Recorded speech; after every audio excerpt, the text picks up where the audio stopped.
4차 산업혁명에 적응하는 기업들이 많아지는 방향으로 가기 위해서 그 유일한 방법은 주식시장에서 조달하는 법밖에 없어요. 지금도 물적 분할하는 회사 또 생기고 분할한다고 그러고 왜 그런 일이 생기냐는 거죠. 제도가 바뀌지 않으면 이 문제는 해결되지 않는다. 주가가 그렇게 올라간다는 얘기는 반대로 얘기하면 주식으로 조달하는 금리가 낮아진다는 얘기고, 그 얘기가 뭐냐면 사업하기 좋은 환경이 된다라는 얘기예요. 자, 지금 우리 한국에서 이제 그 코로나 이후에 동학개미라고 해가지고 개인 투자자들이 확 들어왔단 말이에요. 예탁금 확 올리고, 고객 예탁금.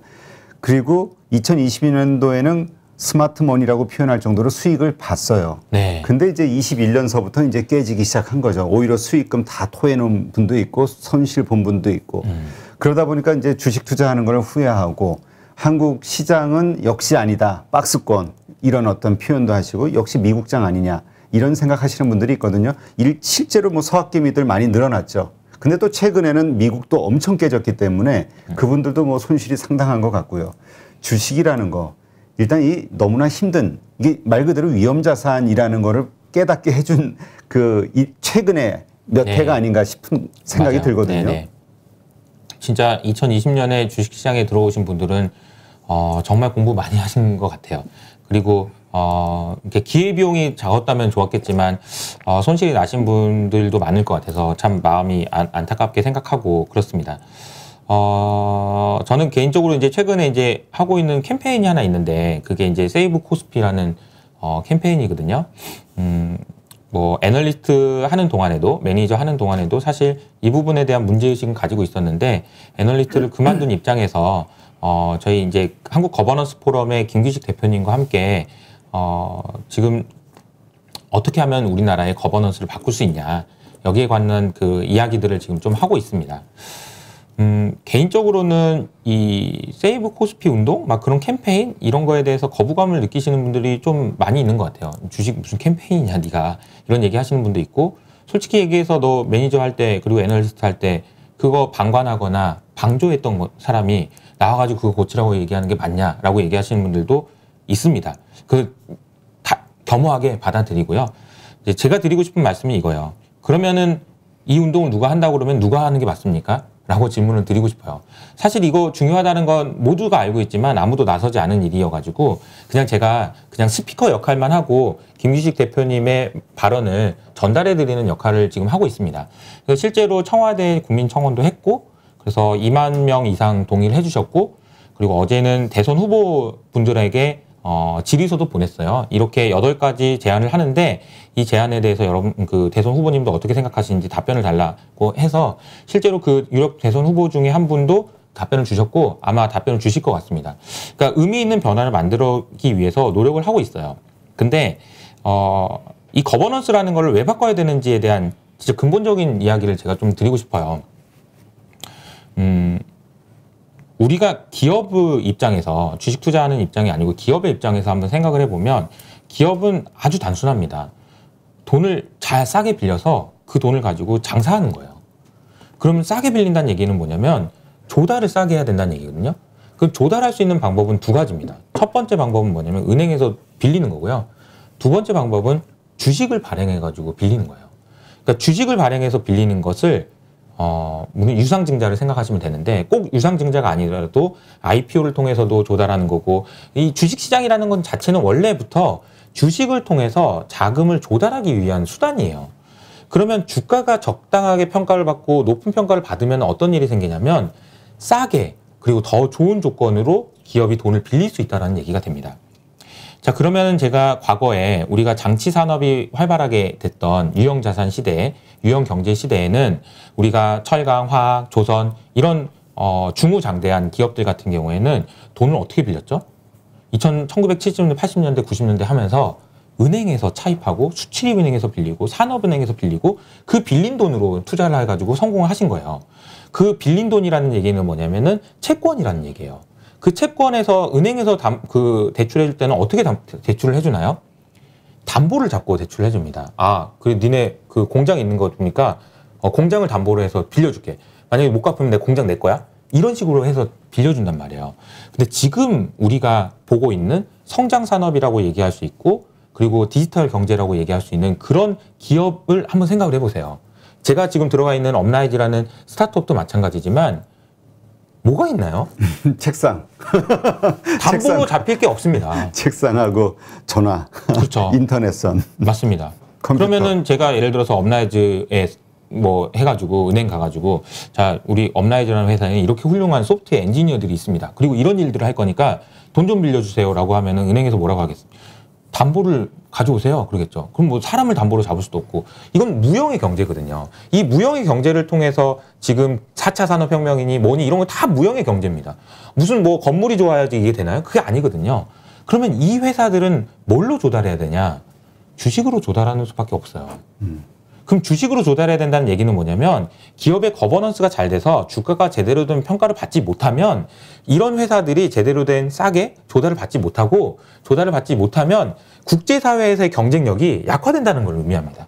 그러니까 제가 주주운동, 세이브, 코스피를 하는 근본적인 이유는 여기 있다고 생각해요. 이게 뭐 단순히 우리가 손실 났으니까 손실 복구해줘 이런 개념보다도 조금 더 넓게 나가면은 우리나라의 경제가 제대로 된 방향으로 4차 산업혁명에 적응하는 기업들이 많아지는 방향으로 가기 위해서 그 유일한 방법은 주식시장에서 조달하는 법밖에 없어요. 근데 일단 그 주식시장에서 조달하기 위해서는 이제 말씀하신 대로 이제 기업 입장에서는 분명히 필요하죠. 근데 이제 투자자 입장에서는 그렇게 해서 내가 그 기업에 돈을 대줬을 때 이게 나에게 이익이 돼야 되거든요. 맞습니다. 근데 지금 그렇지 않은 경우들이 있단 말이에요. 그리고 그렇기 때문에 한국 시장을 떠나는 사람들도 있고 미국 시장으로 가는 이유가 있는데 거기에는 이제 이번에 무슨 여러 기업들의 물적 분할이라든가 쪼개기 상장이라든가 이러한 것들로 상당히 실망을 많이 했죠. 그래서 그 한국 시장에 대한 전체적인 불신이 커지는 것도 있거든요. 이러한 것들이 과연 고쳐질 수 있을까 회의감을 갖는 분들도 있고요. 그러니까 저도 회의감이 많이 듭니다. 그러니까 과연 될까? 이게 뭐 계란으로 바위치기 아닌가? 그 생각 저도 왜 안 해봤겠어요. 이게 뭐 제가 한다고 해서 되는 일일까? 뭐 대선 후보한테 청원한다고 이게 되는 문제면은 진작됐겠지 이런 생각도 하게 되는 거고요. 근데 제가 지금 앞서 말씀드렸던 거는 근본적인 문제 의식이고, 자 그런데 이제 이렇게 돼야 되는데 지금 현재는 어떤 상황이냐 말씀해 주신 거예요. 딱 주식으로 조달할 수 있는 금리가 엄청나게 올라가고 있는 겁니다. 지금 사람들이 거버넌스 실망하고 주식시장 떠나고 하는 게 주가가 빠지는 게 뭐냐면은 주식으로 조달할 수 있는 금리가 올라가는 거예요. 그 얘기는 뭐냐면은 기업들이 경쟁력이 약화된다는 얘기고. 근데 그 원인을 누가 제공했냐? 기업들이 제공한 거긴 그렇죠. 하죠. 그러니까 투자자들이 떠나니까 이게 악순환의 반복이라는 얘기예요. 그럼 여기서 누가 잘못한 거고 누구한테 책임을 물어서 누구한테 뭐라고 해야 되느냐라고 생각해 보면 참 어려운 문제인 것 같습니다. 누구한테 해야 되는지. 그래서 저는 이렇게 생각합니다. LG화학이 물적 분할하고 그리고 동시상장하고 현대중공업이 이런 행동을 했던 것이 굉장히 비판받아 마땅한 일이긴 하나 그분을 옹호하는 것이 아니고요. 우리가 아무리 욕을 해도 아무리 주식을 팔아 제껴도 그분들은 바뀌지가 않는다는 거예요. 그렇죠. 그게 문제입니다. 문제를 해결하기 위해서 화가 나는 건 좋아요. 그리고 주식을 팔아 제끼는 것도 좋고 주가를 빠뜨리는 것도 좋아요. 그런데 안 움직이잖아요. 오히려 더 하잖아요. 지금도 물적 분할하는 회사 또 생기고 분할한다고 그러고 왜 그런 일이 생기냐는 거죠. 제도가 바뀌지 않으면 이 문제는 해결되지 않는다. 이건 마치 어떤 문제랑 똑같냐면 여러분들이 어떤 회사에 다니시는 분들 중에서 이런 회사들이 있을 수 있습니다. 내가 아무리 열심히 일을 해도 월급이 안 올라요. 아무리 열심히 해도 승진이 안 돼요. 그런 회사에 만약에 다니고 있는 분이 있다면 저는 이렇게 조언 드리고 싶습니다. 회사에서는 가급적이면 일을 하지 마십시오. 잘리지 않은 범위 내에서 얼마나 일을 안 해도 되는지를 시험해 보십시오. 라고 얘기하고 싶어요. 왜냐하면 거기서는 일을 할 필요가 없어요. 어차피 업사이드가 없는데 왜 일을 합니까? 다시 말하면 이런 지금 현재의 제도상에서는 아무리 물적 분할하지 말고 동시상장하지 말라고 말한들 그분들의 입장에서는 내가 왜? 라고 얘기할 수밖에 없는 거예요. 내가 왜? 내가 이쪽으로 찍으나 나는 어차피 감옥 안 가고 나는 어차피 잘 되고 그런데 왜 내가 이걸 안 해야 돼? 라고 얘기할 수밖에 없다는 거지. 그 근본적인 문제의 해결은 그래서 제도를 개선해야 된다는 얘기를 저희가 드리고 있는 거죠. 네. 자, 이 제도 개선과 관련해서 우리 MSCI 선진국 지수 들어가면 기준이 글로벌 스탠다드화 되고 확 달라지지 않을까? 이렇게 기대하는 분들도 있거든요. 그 부분은 어떻게 보세요? MSCI에 뭐 편입되느냐, 그래서 MSCI라는 어떻게 보면은 그냥 그 사기업이잖아요. 그 기업한테 인정받는 게 중요한 건 아니라고 생각하고요. 그러니까 우리 스스로가 아까 제가 말씀드렸던 좋은 거버넌스로 갈 수 있는 그런 변화를 만들어내는 거 저희가 중요하다고 생각을 해서 그 김규식 대표님이 제안을 해주신 8가지 기준이 있습니다. 그 8가지 기준이 뭐냐면은 합의물 자자, 수집증이라는 건데요. 이게 합의물 자자는 뭐냐면은 합병할 때, 그리고 물적 분할할 때, 의사권 할 때, 그리고 이제 자진 상패, 그리고 자사주 관련된 이런 것들이 어떻게 보면은 기업들이 그 기업을 사거나 분할하거나 합병하거나 쪼개거나 이렇게 할 때 생길 수 있는 여러 가지 대주주들한테 유리하게 작용할 수 있는 그런 기준들이에요. 그 기준들을 바꿔야 된다라고 저희가 말씀드리고 있고, 또 하나 수집증과 관련돼서는 이건 간단하게 대략적으로만 말씀드리면 이사회가 기업을 위하는 게 맞냐, 아니면 주주를 위하는 게 맞냐. 이게 상법에 보면은 이사회를 위해서 신의 성시를 해야 된다라고 되어 있거든요. 근데 사실은 주주를 위해서도 해야 돼요. 그렇지. 그래서 이제 이게 법안이 바뀌어야 된다라고 저희가 말씀드리고 있는 거예요. 주주와 기업을 위해서 최선을 다해야 된다라는 문구가 들어가야 된다라고 저희가 말씀드리고 있는 거고, 그래서 이런 제도들이 변화가 반드시 수반되어야 된다. 그래야 기업들도 생각이 바뀌어서 우리가 생각하고 있는 우리가 소액주주 입장에서 생각하는 옳은 방향으로 좋은 의사결정을 하게 된다라고 말씀드릴 수 있을 것 같습니다. 네. 그러니까 이제 지금 많은 분들이 뭐 대선 주자들도 뭐 4천, 5천 이야기 하는데 주가 지수를 우리가 저 시스템만 좀 바꿔도 5천 충분히 갈 수 있는 거 아니냐, 이런 기대감 섞인 이야기들을 한단 말이죠. 근데 이제 그게 참 쉬운 게 아니에요. 그 말씀하신 대로 재벌 기업들서부터 그 자기가 가진 이제까지의 그 편한 당식의 어떤 그 의사결정 과정을 내려놔야 되니까. 근데 어쨌건 지금 저 그 얘기를 가끔 하는데, 박찬호 선수가 LA 다저스 가면서 미국 야구를 보면서 시선이 확 올라갔거든요. 우리 수준이. 그러니까 한국 프로야구가 시시한 거야. 그러니까 안 보게 되니까 여기서 경쟁력을 갖추기 위해서 비슷해지려고 노력을 하게 되잖아요. 근데 지금 이 글로벌 스탠다드는 이미 와 있는 거 아니냐. 제가 그때 미국 변호사도 불러서 LG화학 물적 분할할 때 얘기를 나눠보니까 그 미국의 지사가 있거나 미국의 그 어떤 사업을 하고 있거나 아니면은 미국 그 시민이 투자를 하고 있거나 뭐 이러저런 여러 가지 조건에 얽히면 미국 법정에 고소할 수 있다, 이런 얘기를 하더라고요. 그러니까 다 걸리는 거라, 누가 아직 안 해서 그렇지. 뭔가 근데 지금 우리 보면은 이제 이해관계 단체들에서는 계속 거부하잖아요. 반대를 많이 하잖아요. 기업 입장에서 거부하죠, 이런 것들이. 네. 근데 이런 것들이 자사주를 사도 그냥 샀다가 나중에 블록들로 팔고, 이게 아니라 그냥 정말 미국처럼 소각해버리고, 이러한 일들, 근본적으로 기업들이 그런 생각을 하게 하려면 뭐가 필요할까요? 근본적으로는 주가가 오르는 게 회사에도 유리하다라는 생각을 하셔야 되는 것 같아요. 그러니까 주가가 오르는 것이 모든 이해관계자들한테 좋은 환경으로 만들어주는 게 중요한 것 같습니다. 그러니까 사실 같은 마음으로 똘똘 뭉쳐가지고 해도 어려운 환경에 서로 딴 맘을 먹고 있으니까 이제 문제가 되는 거거든요. 대주주 입장에서는 주가가 오르는 것보다는 주가가 낮아서 상속세 덜 내게 하는 게 맞는데 뭐 이런 식으로 생각을 한다든지, 그러니까 이런 거 하나하나가 사실은 이해관계가 조금 얽혀 있는 거예요. 소액주주는 주가가 올랐으면 좋겠는데 대주주 입장이나 오너 입장에서는 굳이 뭐 내가 올라도 뭐 내가 세금만 더 내지 뭐 이렇게 생각을 하게 되다 보니까 이게 문제가 된다라는 거죠. 그게 이해관계를 일치시키는 것이 거버넌스의 핵심이기도 합니다. 예를 들어 보면은 LG화학 같은 경우에 제가 이제 특정 기업을 말씀드려서 죄송하긴 하지만 LG화학 같은 경우에 지금 LG 에너지 솔루션을 80% 이상 들고 있잖아요. 그렇죠. 근데 LG 에너지 솔루션이 어제 주가가 빠져서 100조를 하향 이탈하긴 했지만 그럼 100조 원 정도의 가치를 지금 인정받고 있는 회사입니다. 80%를 들고 있으면 대략 한 80조 정도 되는 거잖아요. 근데 LG화학의 주가는 지금 40조란 말이에요. 그 말이 안 되잖아요. LG화학이 지금 LG 에너지 솔루션만 가지고 있는 게 아니고 이 안에도 엄청나게 많은 화학 부분이라든지 생명과 많이 있잖아요. 그리고 첨단 소재 그렇죠. 사업도 있고. 그럼 이게 40조가 말이 안 된단 말이에요. 근데 왜 이게 40조가 가능하고 지금 왜 이 40조에 거래되고 있냐. 그리고 지금 거꾸로 생각해서 반대로 생각해서 이 40조에도 외국인 투자자 중에 누군가는 숏을 하고 있을 거란 말이에요. 어차피 얘는 못 올라 라고 생각하는. 왜 그런 생각을 할까? 생각을 해보면 LG화학이라는 이 주식을 들고 있는 사람 입장에서 LG 에너지 솔루션을 들고 있는 게 하등 나한테 도움이 안 된다라고 생각을 하기 때문에 이게 가능한 겁니다. 근데 어떻게 그게 가능하냐? 외국인 투자자들의 입장을 제가 건너들은 걸 전달을 해드리면 도대체가 이해가 안 된다. 이거는 말도 안 된다. 말도 안 돼. 아니 어떻게 이건 당연히 그러면 LG화학 자체를 그냥 다 사버리면 되는 거 아니야? 라는 생각을 할 정도로 그렇죠. 말도 안 되는 상황이 지금 벌어지고 있는 거거든요. 근데 이게 만약에 그 숏을 외국인 입장에서 갑자기 등골을 서늘하게 만드는 뉴스가 하나 있을 것 같아요. 그 뉴스가 뭐냐면은 LG화학이 LG에너지솔루션의 지분을 일정 부분을 매각한다든지 아니면 LG에너지솔루션에서 나오는 어떤 캐시플로우를 LG화학 주주한테 환원해 줄 거라고 말하거나 약속하면 그 쏟친 사람은요 등에 식은땀이 진짜 쫙 흘 겁니다. 왜냐하면 이게 말도 안 되는 40조라는 게 말도 안 되는 거거든요.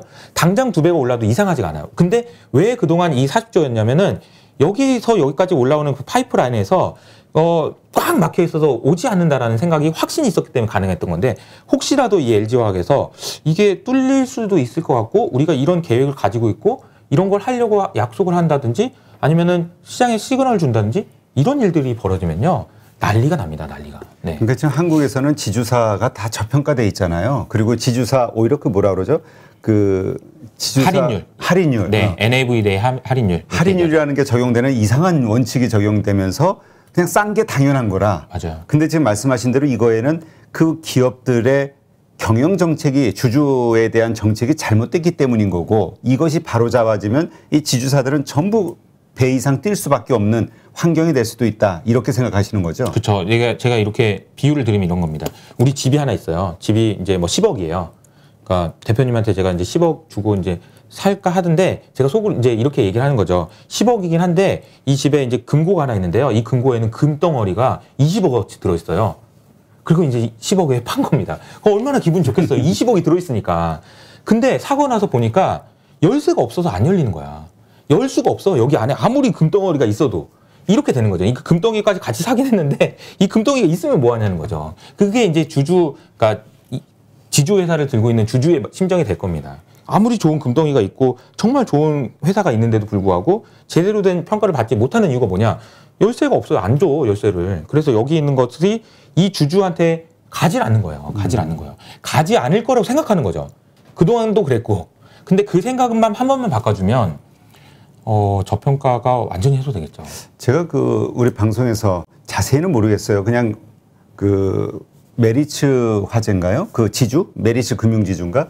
그쪽 관련된, 메리츠 관련된 그 주가를 추이해 보니까 정말 나스닥 보듯이 우상향으로 쫙 최근 몇 년간 올라왔더라고요. 근데 거기 정책이 자사주 하면 소각하고 배당하고. 그러니까 이게 정말 미국처럼 선진화된 어떤 경영 정책을 썼을 때 이런 결과가 나올 수 있다. 이렇게 보여주는 하나의 예다. 이렇게 들었는데 동의하세요? 맞습니다. 네. 그러니까 이제 주가가 그렇게 올라간다는 얘기는 반대로 얘기하면 주식으로 조달하는 금리가 낮아진다는 얘기고 그 얘기가 뭐냐면 사업하기 좋은 환경이 된다라는 얘기예요. 그거를 여러분들이 꼭 아셨으면 좋겠습니다. 이게 투자하시는 분도 아셔야 되지만 진짜로 기업하시는 분들이 아셔야 되는 것 같아요. 이게 주가가 오르는 것이 왜 중요한지에 대해서 생각을 많이 하셨으면 좋겠어요. 근데 전에 기업 무슨 뭐죠? 재벌 기업 감시하는 변호사하고 방송을 한번 했는데 그 얘기하더라고요. 재벌 기업들 같은 경우, 그러니까 대기업 오너들 같은 경우는 이 주가가 별로 의미가 없는 게 그냥 뭐 이렇게 하면 돈 나오는 구멍 해가지고 자회사, 계열사 자기 명의로 가족 명의로 하나 만들고 그쪽에다 일감 몰아주고 그러면 자연스럽게 거기서 또 돈이 생기고 이러다 보니까 그럴 이유가 없었는데 그래서 이러한 것들에 대한 법규가 강화되고 철저해지면 페널티 강화해지고 이러면 이제 뭐 자연스럽게 되지 않을까. 근데 이거 뭐 쉽지는 않은 것 같아요. 아직 많이 개선은 됐지만 아직도. 그거를 해결하기 위해 제일 좋은 수단은 인간의 이기심을 활용하는 거라고 생각합니다. 그래서 소송을 하도록 해주면 되는 거예요. 이런 그 불합리한 제도가 있을 때 소송을 활발하게 할 수 있고 그 소송에서 한 번이라도 이기는 사례가 나오고 하면 기업들이 바뀔 수 있거든요. 그러니까 지난번에 LG화학하고 SK이노베이션하고 특허권 가지고 막 분쟁이 있었을 때 한국에서 소송이 지리하게 끌리고 그리고 또 SK이노베이션이 뭐 불리하고 이러니까 그냥 미국 법정에다가 바로 제소했잖아요. 거기는 미국 법정이 무슨 제도에 의해서 1년 내에 뭔가 결론이 나게끔 해주는 제도가 있고 네. 그러니까 이 힘이 약한 기업들이 뭐 저기 뭐죠 메디톡스하고 대웅제약 같은 경우도 그렇고 그러니까 이게 뭔가 힘이 약한 기업들이 빠른 시간 저 법정에 가면 우리 말아먹는다고 하잖아요. 돈 다 깨먹고 오랫동안 질질 끌면서 빠르게 결론을 내주니까 그리고 정확하게 여러 가지 그 원칙들이 있으니까 로비도 잘 안 통하고 이러한 법규들이 좀 필요할 것 같기는 해요. 네, 그래서 아까 제가 말씀드린 수집증과 관련된 얘기가 거기에 관련된 얘기예요. 그러니까 증거 개시 제도라든지 아니면 집단 소송이 좀 더 가능해지도록 만든다든지 그게 이제 내용에 포함이 돼 있습니다. 그래서 여러분들이 save코스피닷컴이라고 해서 들어가 보시면 그 내용들이 아주 자세하게 소개가 돼 있습니다. 네. 그렇게 하면 그렇게 해서 정말 우리 그 시장의 틀이 완전히 바뀌게 되면 4천, 5천 갈 수 있다 보세요. 그럼요. 그게 이제 저희가 할 수 있는 유일한 방법이라고 생각합니다. 그렇죠. 아까 제가 서두에 말씀드렸던 여러 가지 매크로 환경이랑 금리랑 뭐 이런 등등은 우리가 어떻게 할 수 있는 방법이 없어요. 하지만 우리가 바꿀 수 있는 건 이거라는 거죠. 그래서 이런 부분에 관심을 많이 가져주시는 것도 좋은 의미라고 생각합니다. 근데 이게 왜 중요한가? 또 마지막으로 한 가지만 더 말씀드리면 이거예요.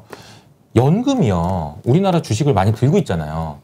근데 만약에 제가 말씀드린 이유 때문에 정말로 주주의 가치가 인정받게 돼서 주식시장이 활성화가 되고 그래서 주가가 재평가가 돼서 주가가 오른다라고 생각을 한번 해보세요. 그러면 우리가 연금이 고갈되는 시점을 2050년으로 예상하고 있는데 늘어나요. 이게 10년은 늘어날걸요? 그럼 2060년까지 늘어난다고 생각해 보십시오. 그러면 우리가 30년밖에 안 남았어라는 게 40년이나 남게 된다라는 얘기가 되고 40년 동안 우리가 할 수 있는 일이 정말 많아요.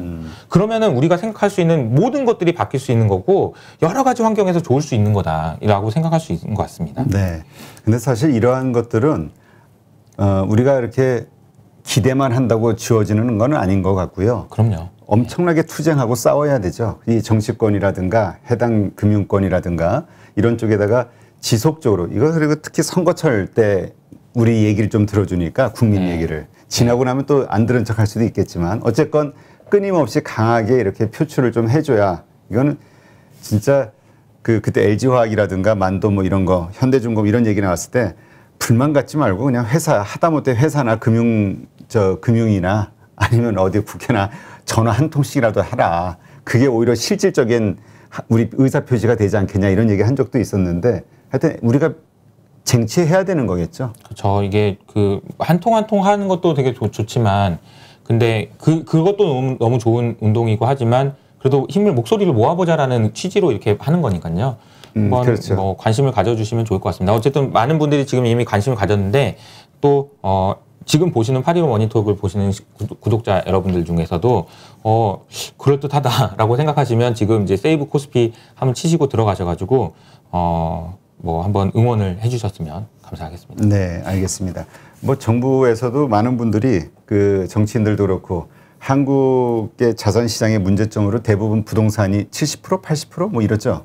그거에 대해서 그 문제점을 많이 얘기하시는데 우리가 금융 자산을 확실하게 늘릴 수 있는 시스템, 틀을 만들어주고 그런 거를 좀 지적했으면 좋겠어요. 그렇죠. 네, 그렇습니다. 알겠습니다. 네, 이제까지 업라이즈 이효석 이사님과 함께했습니다. 오늘 좋은 인사이트 고맙습니다. 감사합니다.